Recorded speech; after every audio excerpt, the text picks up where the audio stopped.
জ্বালানির পর্যাপ্ত মজুদ রয়েছে। সরকারকে কঠিন ভাষায় কথা বললে তো কালকে আবার বাসায় হামলা করবে।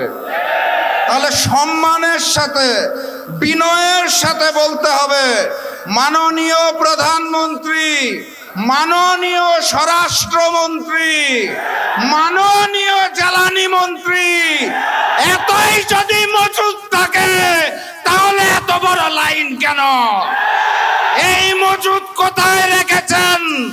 নতুন হাওয়া ভবন কোথায় সৃষ্টি করেছেন? সম্মানের সাথে বলা হয়েছে তো নাকি?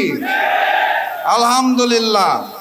আর আজকের এই সমাবেশ থেকে স্পষ্ট ভাষায় জানিয়ে দিতে চাই, গণভোটের জনরায়ের আলোকে ওই জুলাই সনদ এই বিএনপি সরকার বাস্তবায়ন করবে না।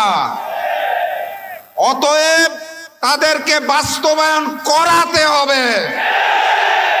আর আমাকে যারা প্রতিদিন প্রতিনিয়ত হত্যার হুমকি দিচ্ছেন তাদেরকে স্পষ্ট ভাষায় জানিয়ে দিতে চাই, বাংলাদেশের মানুষের সাথে বেইমানি করে, দিল্লির সামনে মাথা নত করে আপনাদের মতো প্রতিদিন ধুকে ধুকে মরব না। আল্লাহ নির্ধারিত সময়ে মৃত্যুবরণ করব, তার আগে পর্যন্ত ইনসাফের জন্য লড়ব ইনশাআল্লাহ। সবাই লড়াইয়ে প্রস্তুত আছেন? আগামী লড়াইয়ের প্রস্তুতি আছে? ইনকিলাব, ইনকিলাব, ইনকিলাব, ইনকিলাব।